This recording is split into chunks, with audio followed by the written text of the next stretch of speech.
Assalomu alaykum, hurmatli tinglovchilar. Bugun sizlar bilan metrologiya standartlashtirishdan maxsus metrologiya standartlashtirish va sertifikatlashtirish asoslari fanidan metrologiya sohasida ishlatiladigan birliklar, o'lchash obyektlari, usullari va turlari mavzusida ma'lumotlarni o'rganamiz. Ma'ruza rejasi, o'lchanadigan kattaliklar, metrologiyani aksiomalari va postulatlari, o'lchash turlari va usullari haqida ma'lumotlarni sizlar bilan bo'lishamiz. Atrofimizdagi uzluksiz tarzda kechadigan muayyan jarayonlar, videolar, hodisalarni aniq bir so'z bilan ifodalash zarur bo'lib, obyektning asosiy holati, uning ko'rsatkichlarini umumiy sifatini baholashda biz kattaliklardan foydalanamiz. Kattalik bu miqdor jihatdan aniqlanadigan va sifat jihatdan ajralib turadigan jism, modda, maydon, hodisa, jarayon yoki axborotning tavsifiga aytiladi. Ya'ni kattalik bu miqdor jihatdan umumiy sifat bo'yicha xususiy bo'lgan xossadir.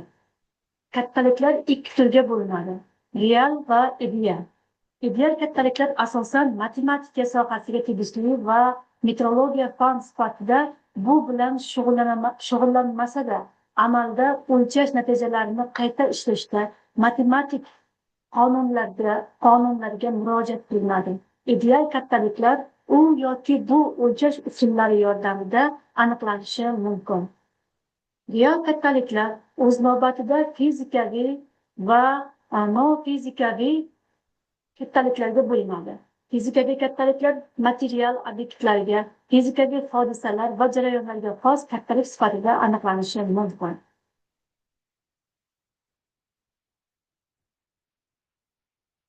Fizikaviy kattaliklar asosan tabiiy va texnikaviy fanlar doirasida o'rganiladi va ular miqdor jihatdan o'lchanadi. Ayrim fizikaviy kattaliklar esa baholanishi ham mumkin. Nofizikaviy kattaliklar esa gumanitar fanlar, falsafa, sotsiologiya, ekonomika, psixologiya va hokazo fanlar bo'yicha amaliyotga qo'llaniladi. Nofizikaviy kattaliklar ballik tizim, testlar to'plamini ekspert baholash, hisoblash, koeffitsiyentlardan foydalanib baholanishi mumkin. Shuning uchun fizikaviy kattaliklar o'lchanadigan va baholanadigan kattaliklarga ham bo'linadi. O'lchanadigan fizikaviy kattaliklarning qiymati uni o'lchash birligining o'lchami, ya'ni q va sonli qiymati bu bilan ifodalanadi. Va bu ifodalanishi o'lchashlarning asosiy tenglamasi deb yuritiladi. Bu teng kichik q ko'paytamiz ko'pqa ichidagi q. Bu yerda q o'lchash natijasi, kichik q esa o'lchanadigan kattalikning sonli qiymati. Chegaralangan q esa o'lchash birligining o'lchami. Ba'zida u yoki bu sabablarga ko'ra fizikaviy kattalikning o'lchamini aniqlash imkoni bo'lmaydi. Shuning uchun uning o'lchami faqat baholanishi mumkin. Bu holat ko'proq kvalimetriya faniga mansubdir. Kvalimetriya mahsulot sifatini miqdoriy jihatdan baholanishidir. Kattalikning baholanishi deganda muayyan fizikaviy kattalikka uning o'lchamini xarakterlovchi qiymatning yozilishi tushuniladi. Fizikaviy kattalikning shkalasi muayyan kattalikni o'lchash uchun boshlang'ich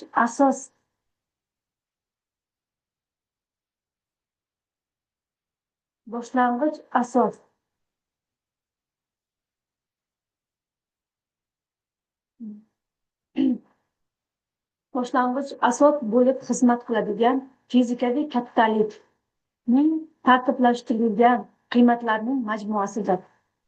O'lchash atrofdagi hodisa va obyektlarning vosita yordamida anglash hisoblanadi.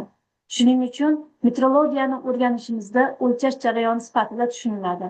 O'lchash obyektlar, texnika, iqtisodiyot, tibbiyot, sifatni boshqarish va boshqalardagidek fizik va nofizik kattaliklar bo'lib hisoblanadi.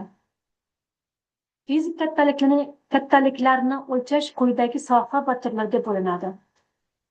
Geometrik kattaliklarni o'lchash uzunlik, yuzalardagi shakllarning og'ishi, murakkab yuzalarning ko'rsatkichlari, burchaklar, mexanik kattaliklarni o'lchash, massa, kuch aylantirish momentlari, deformatsiya, harakat ko'rsatkichlari, qattiqlik, moddalarning oqimi, sathi, hajmi, ko'rsatkichlarni o'lchash, quvurlardagi suyuqliklarning massa va hajmi, sarfi, gazlarning sarfi, sig'im ochiq oqimlarning ko'rsatkichlari, suyuqliklar sathi, bosimlarni o'lchash hamda vakuumli o'lchashlar, kengayishdagi bosim, mutlaq bosim, o'zgaruvchan bosim, vakuum, fizikaviy kimyoviy o'lchashlar, qovushqoqlik, zichlik, qattiq, suyuq va gaz holatdagi moddalarning komponentlari, ya'ni konsentratsiyasi, tarkibi.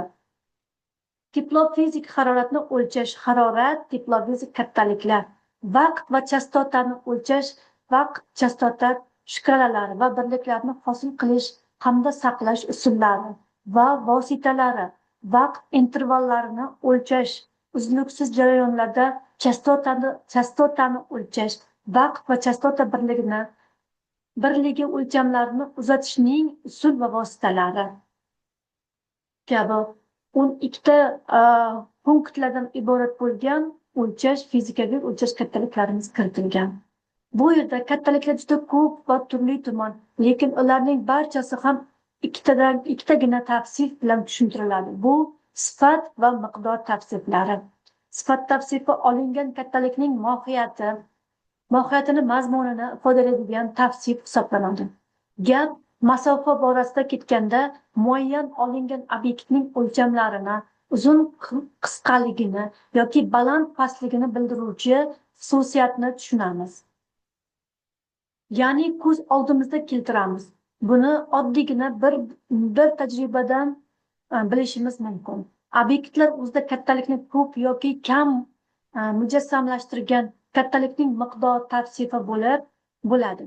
Kattalik sifat jihatdan ko'pgina fizikaviy obyektlarda, fizikaviy tizimlarda, ularning holatlariga va ularda o'tayotgan jarayonlarga nisbatan umumiy bo'lib, miqdor jihatdan har bir obyekt uchun xususiy bo'lgan xossa hisoblanadi.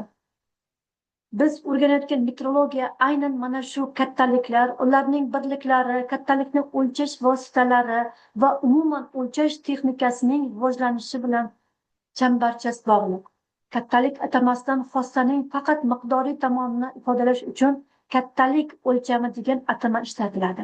Masalan, ma'lum jismning uzunligi, massasi, elektr qarshiligi va hokazolar. Asosiy kattalik deb ko'rsatiladigan tizimga kiradigan va shart bo'yicha tizimning boshqa kattaliklariga nisbatan mustaqil qabul qilib olinadigan kattalikka aytiladi. Masalan, uzunlik, masofa, vaqt, harorat, yorug'lik, kuch kabilar. Hosilaviy kattalik deb tizimga kiradigan va tizimning kattaliklari orqali ifodalanadigan kattalikka aytiladi. Masalan, tezlik, tezlanish, elektr qarshiligi, quvvat va boshqalar. Kattalikning o'lchamliligi har bir xossa ko'p yoki kam darajada ifodalanishi, ya'ni miqdor tavsifiga ega bo'lishi mumkin. Demak, bu xossani o'lchash ham mumkin. Kattaliklarning sifat tavsiflarini rasmiy tarzda ifodalashda ularning o'lchamliligidan foydalaniladi. Kattalikning o'lchamliligi deb shu kattalikning tizimdagi asosiy kattaliklar bilan bog'liqligini ko'rsatadigan va proportsional koeffitsiyenti 1 ga teng bo'lgan ifodaga aytiladi. Aksiomalar, ya'ni a prior ma'lumotsiz o'lchamni bajarib bo'lmaydi. A prior so'zi a priori, ya'ni oldin keluvchi, dastlabki, ya'ni lotincha ma'nosini bildirib, boshlang'ich, muayyan voqealik yoki tajribagacha bo'lgan ma'lumotlar, bilimlar majmuani anglatadi. Har bir inson anglaydigan ilm va ma'lumot yoki axborot muayyan bir tajribadan, voqealikdan yoki amal, saboq olish, yodlash, o'qish va shu kabilardan so'ng mujassamlanadi. Ikkinchi aksioma har qanday o'lchash taqqoslash, ya'ni solishtirish demakdir. O'lchash degani sodda qilib aytganda, olingan obyektda tekshirilayotgan kattalik qanchalik ko'p yoki kam tatbiq etilganligini aniqlash hisoblanadi. Masalan, ko'z oldimizda tutgan ixtiyoriy bir narsani aytaylik. Stolni olaylik. Uning tomonlari, uzunligini aniqlash kerak bo'lsa, bizning ko'z oldimizda 1 metrga teng bo'lgan uzunlik keladi va unga nisbatan qiyos qilib taxminiy tarzda eni va bo'yi to'g'risidagi ma'lumotlarni olishimiz mumkin. Lekin bu shunday tez va g'ayrioddiy bir tarzda yuz beradiki, biz bu haqda o'ylashga ulgurmaymiz ham. Ko'z oldimizga keltira olmaymiz ham. Boshqa bir kattalik, masalan, tanovvul qilayotgan ovqatning mazasini ko'raylik. Bu kattalik hozircha o'lchab bo'lmaydigan kattaliklardan. U odatda faqat baholanadi. Baholash esa individual tarzda bo'lib, muayyan mezon asosida amalga oshiriladi. Bunda mezonlarning soni birdan tortib bir nechtagacha bo'lishi mumkin. Masalan, yaxshi va yomon ikkita mezon, yaxshi, yomon va o'rta uchta mezon, yaxshi, yomon, o'rtacha, juda yaxshi va juda yomon 5 ta mezon va hokazolar. Agar biz mana shu mezonlarga tayanib, bunda biz xuddi shu kattalikning, ya'ni tuz miqdorining yaxshi bo'lgan qiymatini olamiz va shu qiymatga nisbatan yuqorida yoki pastda bo'lgan holatga guvoh bo'lamiz. Aksioma. 3-aksioma o'lchash amalidan olingan natija tasodifiydir. Metrologiyaning asosiy postullari, ya'ni o'lchanadigan, ya'ni bu bir uchi o'lchanadigan qalam olamiz va shu qalamni 10 marta chizg'ich yordamida uzunligini aniqlaymiz. Natijalarni yozib boramiz. Shunda eng kami bilan 2 yoki 3 marta olgan qiymatlarimiz boshqacharoq bo'ladi. Xo'sh, nima uchun bunday bo'lyapti? Axir obyekt va subyekt o'zgargani yo'q. Bu narsa tasodifiylik degan tushuncha bilan bog'liq. Metrologiyaning asosiy postulatlari. Birdana chiroyli olmani olamiz. Uni biror bir tarozida, masalan, savdo do'konlaridagi o'lchash tarozida tortib ko'ramiz. Aytaylik, massasi 74 gramm chiqdi. So'ngra uni kattaroq, masalan, qoplangan mahsulotlarni tortadigan yerda qo'yiladigan tarozida o'lchab ko'ramiz. Endi olgan qiymatimiz 75 gramm. Keyin xuddi shu olmani yuk avtomobillarining massasini 10 tonnagacha o'lchaydigan katta tarozida o'lchaymiz. Bu tarozi olmaning massasi yo'q deb uning og'irligini sezmaydi. Endi oxirgi tajriba, olmani bir necha bo'laklarga bo'lib, laboratoriya tarozisida har bir bo'lakni tortamiz va yakuniy natijani hisoblaymiz. Olingan qiymatning quyidagicha bo'lishi mumkin. 74,3718 gramm. Qarang, 4 xil o'lchash vositasida 4 xil qiymat oldik. Xo'sh, qaysi biri qiymatni haqiqiy deb olishimiz mumkin? Aslida olmaning massasi qanday? Albatta, tajribada ko'rsatilayotgan olmaning aynan olingan qiymati mavjud. Biz bu qiymatni biz chinakam qiymat deb ataymiz. O'lchash turlari va usullari. Kattalikning sonli qiymatini odatda o'lchash amali bilan topish mumkin. Ya'ni bunda ushbu kattalik miqdori 1 ga teng deb qabul qilingan. Shu turdagi kattalikdan necha marta katta yoki kichik ekanligi aniqlanadi. O'lchash deb shunday solishtirish, aniqlash jarayonida aytiladiki, unda o'lchanadigan kattalik fizik eksperiment yordamida xuddi shu turdagi birlik sifatida qabul qilingan miqdori bilan o'zaro solishtiriladi. O'lchash bu izlanayotgan kattalik haqida ma'lumot qabul qilish va o'zlashtirish jarayoni. Bundan ko'zda tutilgan maqsad va o'lchanayotgan kattalikni ishlatish, o'zgartirish, uzatish yoki qayta ishlashlar uchun qulay formadagi ifodani ishlab chiqish. O'lchash fan va texnikaning qaysi sohasida ishlatilishiga qarab, u aniq nomi bilan yuritiladi. Elektrik, mexanik, issiqlik, akustik va hokazo. Bevosita o'lchash hamda bilvosita o'lchash turlarimiz mavjud. Bevosita o'lchash o'lchanayotgan kattalikning qiymatini tajriba ma'lumotlaridan bevosita topish. Masalan, oddiy simobli termometrda yoki lineykada yordamida o'lchash.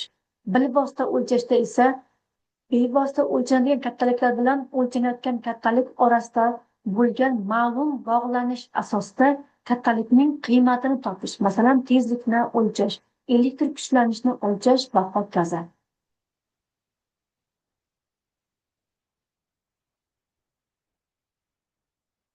Biz yana o'lchashlarda statik, dinamik va dielektrik o'lchash usullarini bilamiz.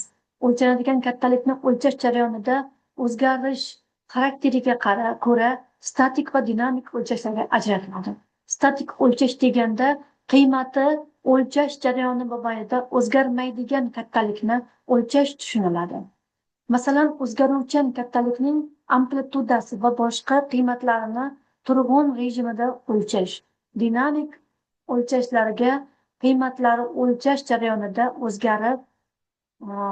o'zgarib turadigan kattaliklarni o'lchashlar kiradi. Dinamik o'lchashga vaqt bo'yicha o'zgaradigan kattalikning oniy qiymatini o'lchash misoli bo'ladi. Yuqorida ko'rsatilgan o'lchash usullaridan tubdan farq qiluvchi dielektrik, diskret o'lchash usuli ham mavjud. Diskret o'lchash usuli shundan iboratki, unda vaqt bo'yicha uzluksiz o'zgaradigan kattalik vaqt bo'yicha diskretlanadi. Miqdor bo'yicha esa kvantlanadi. Yoki boshqacha qilib aytganda, vaqt bo'yicha uzluksiz o'zgaradigan kattalik vaqtning ayrim momentlariga tegishli uzun qiymatlariga ajratiladi. Metrologiya sohasida judayam ko'p ma'lumotlar, ya'ni o'lchashlar, xalqaro birliklar sistemasi, birliklarning taqribiy va miqdoriy ulushliklari, almashlash usuli, ya'ni nolga keltirish usuli, mos kelish usuli kabi ko'rsatkichlarimiz mavjud. Bugungi mavzuimiz shundan iborat edi. Ya'ni keltirilgan ma'lumotlarni siz bilan bo'lishdik, ya'ni birgalikda o'rganib chiqdik. Keyingi darsimizgacha xayr, salomat bo'ling.